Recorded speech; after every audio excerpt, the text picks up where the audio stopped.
नमस्कार दोस्तों, आप देख रहे हैं स्पिरिचुअल मिरर और मैं आप लोगों के साथ राहुल कुमार झा। तो आज गुरु पूर्णिमा के बारे में आप लोगों को बताने के लिए हम मौजूद हुए हैं और आज हमारे साथ गुरु पूर्णिमा की विशेष जानकारी देने के लिए पंडित श्री मधुकांत झा जी हमारे साथ मौजूद हैं। आपका बहुत बहुत स्वागत है हमारे इस चैनल पर। धन्यवाद धन्यवाद। गुरु पूर्णिमा पर्व क्या है और क्यों मनाया जाता है, इस पर्व को हमारे व्यूअर्स को ये जानकारी दीजिए। गुरुर् ब्रह्मा गुरु विष्णु गुरुदेवो महेश्वर गुरु साक्षात् परब्रह्म तस्मै श्री गुरुवे नमः। अखंडम मंडलाकारं व्याप्तं येन चराचर तत्पदं दर्शितं येन तस्मै श्री गुरुवे नमः। हमारा वेद शास्त्र कहता है कि मानव जीवन में गुरु की एक विशेष प्रधानता होती है, एक विशेष महत्व होता है। जब गुरु से दीक्षित हो जाता है, गुरु मंत्र कोई ले लेता है, तभी उसके दान पुण्य सब कुछ का वास्तविक फल उसे प्राप्त होता है। पहले ही कहा गुरु ब्रह्मा, अर्थात गुरु ब्रह्मा के स्वरूप है, विष्णु के स्वरूप हैं, शिव के स्वरूप है। ज्ञान देने वाले और एक अस्थिर जगह पर पहुंचाने का काम गुरु का ही होता है। इस बार 24 जुलाई 2021 शनिवार को उदय व्यापनी पूर्णिमा है, उसी को गुरु पूर्णिमा। ऐसे तो शुक्रवार को ही पूर्णिमा लग जाता है, लेकिन उदय व्यापनी पूर्णिमा के कारण यह जो गुरु पूर्णिमा है वह शनिवार को ही मनाया जाएगा। इसमें इस पूर्णिमा को कहा जाता है गुरु व्यासयोर पूर्णिमा। गुरु व्यासयोर मतलब व्यास, वेद व्यास। वेद व्यास जो हमारे शास्त्र पुराण में श्रेष्ठ महापुरुष या हर एक वेद शास्त्रों की ज्ञाता गुरुओं में श्रेष्ठ कहा जाए, व्यास जी हैं। उनकी यह जन्म की तिथि है और उनके द्वारा इस परंपरा को चलाए जाने के कारण ही इसको गुरु पूर्णिमा भी कहा जाता है। गुरु शिष्य का संबंध बहुत ही मधुर होता है। एक कविता है, गुरु गोविंद दोऊ खड़े काको लागू पाए बलिहारी गुरु आपनो जिन गोविंद दियो बताए। अर्थात भगवान और गुरु दोनों अगर सामने में खड़े हों तो किनको पहले प्रणाम किया जाए। तो भावना है कि हम भगवान को नहीं पहचानते, हम वहाँ तक हमारी दृष्टि नहीं पहुँच पाती, क्योंकि हम सांसारिक जीवन में जी रहे हैं। तो गुरु के द्वारा ईश्वर के पहुँच के बारे में जानकारी मिलती है। अर्थात गुरु मंत्र के द्वारा, वह गुरु मंत्र तो बहुत तरह का होता है, उपासना अलग अलग होती है। लोगों के हृदय में भावना अलग अलग देवी देवताओं के साथ होती है। कोई विष्णु के उपासक हैं, वैष्णव हैं, कोई शिव के उपासक है, शैव है, कोई शक्ति के उपासक हैं, शाक्त कहा जाता है, कोई हनुमान जी के उपासक है।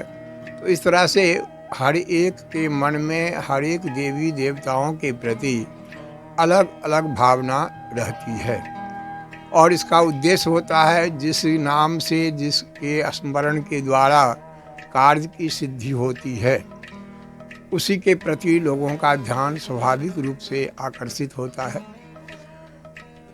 दान पुण्य जब तक जितना भी है, शास्त्र कहता है कि जब तक हम गुरुमुख नहीं हो जाते, अर्थात गुरु के द्वारा कानों में वह शक्ति का रूप नहीं आ जाता, वह गुरु मंत्र नहीं आ जाता। वह गुरु मंत्र तो पहले ही कहा, यह भक्ति भाव के ऊपर आधारित होता है। जैसे कुछ लोग वैष्णव हैं जो वैष्णव मंत्र को लेते हैं, कुछ शाक्त हैं जो शक्ति का मंत्र लेते हैं। तो यह अलग अलग जिस तरह से हम अपने जीवन यापन में ईश्वर के प्रति अपनी पहुंच को बना सकते हैं, लेकिन गुरु के मुख से वह गुरु मंत्र लेने पर ही हमारा दान पुण्य धर्म कर्म असली रूप को प्रकट करता है या हम उस फल को प्राप्त करने के भागी होते हैं। ऐसे तो दान पुण्य किसी भी समय किसी भी काल में किसी भी अवस्था में किया जा सकता है। कहावत है, दान किए धन ना घटे, घटे न सरता नीर। तो उसी प्रकार से किया जाता है। दान पुण्य के लिए कोई रोक नहीं है, लेकिन शास्त्र कहता है कि जब तक गुरुमुख नहीं होता है तब तक विशेष दान जैसे है कन्यादान, यज्ञोपवीत का दान या और कोई विशेष यज्ञ जो है वह बिना गुरुमुख ये नहीं होना चाहिए।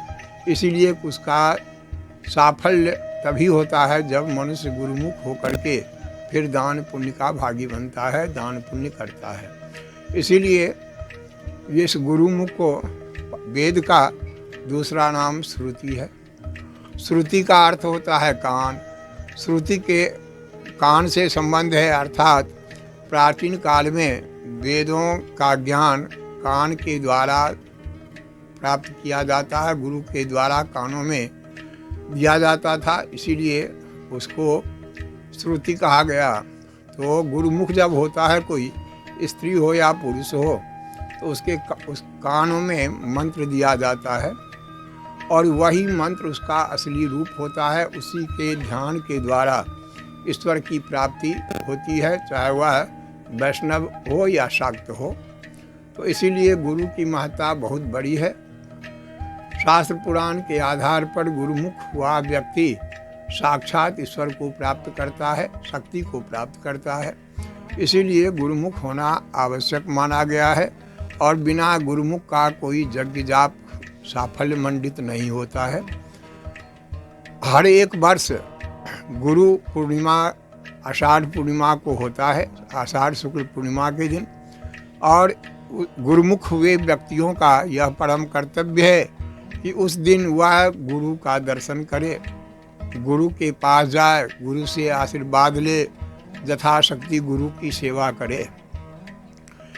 और अगर संभव नहीं है तो वह गुरु के नाम पर जो भी अपनी शक्ति है, आराधना है, उसके आधार पर गुरु के लिए समर्पण करे।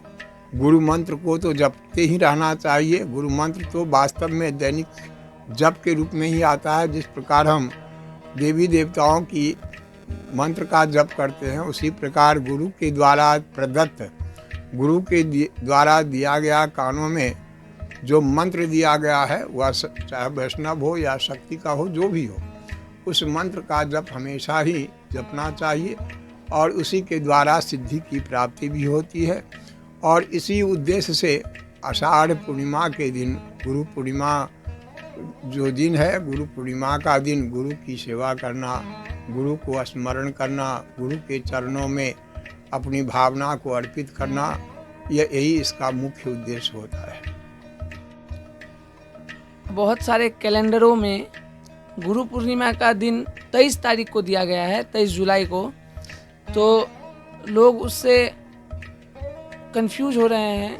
लोगों के मन में संदेह पैदा हो रहा है कि वो 23 जुलाई को गुरु पूर्णिमा का पर्व मनाएं या 24 जुलाई को गुरु पूर्णिमा का पर्व मनाएं। और कैलेंडरों में ऐसा क्यों दिया गया है कि 23 जुलाई को गुरु पूर्णिमा है और आप जैसा बता रहे हैं कि 24 जुलाई गुरु पूर्णिमा है, ऐसा क्यों?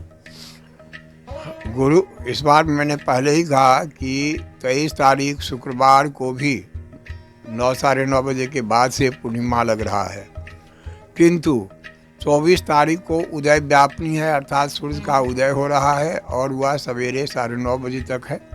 देवकर्म की प्रधानता सूर्योदय कालीन ही माना गया है, अर्थात दिन के 3 भाग में प्रथम भाग जो है, प्रथम प्रहर कहा जाए, पहले सूर्योदय का वह 3 घंटा, वह विशेष देव पूजन का महत्व रखता है।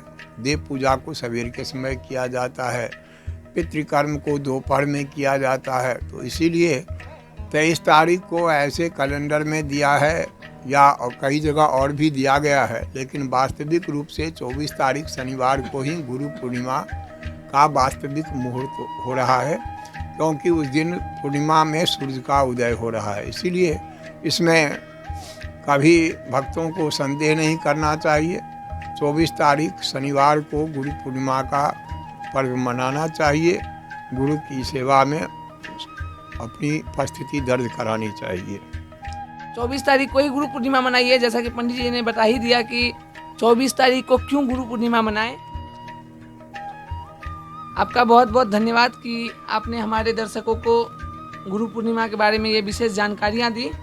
स्पिरिचुअल मिरर के माध्यम से राहुल कुमार झा का एक बहुत ही अथक प्रयास है कि हम भक्तों तक जाएं, लोगों को पर्व त्योहार इत्यादि की जानकारी दें और निश्चय ही भक्तगण इससे प्रभावित भी होते होंगे और जिस पर्व का जो महात्म्य है उसकी जानकारी भी मिलती होगी और इसके द्वारा हमारी धार्मिक सांस्कृतिक जो प्रचार प्रसार है वह भी चल रहा है और इसके द्वारा लोग जानकारी के द्वारा पर्व को सही ढंग से मनाकर फिर उसका पालन करते हैं। यह भी एक बहुत बड़ी खुशी की बात है और इसीलिए स्पिरिचुअल मिरर के संचालक राहुल कुमार झा को अशेष धन्यवाद है और मैं कहूँगा कि आपका सहयोग भी मिलते रहे और राहुल कुमार झा भी अपने इस कर्तव्य पथ में आगे बढ़ें। ये इसी के साथ ही जय गुरुदेव,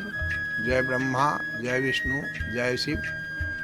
मैं सबों को प्रणाम करते हुए आप लोगों से भी इस पावन तिथि को अपनाने के लिए निवेदन कर रहे हैं। धन्यवाद।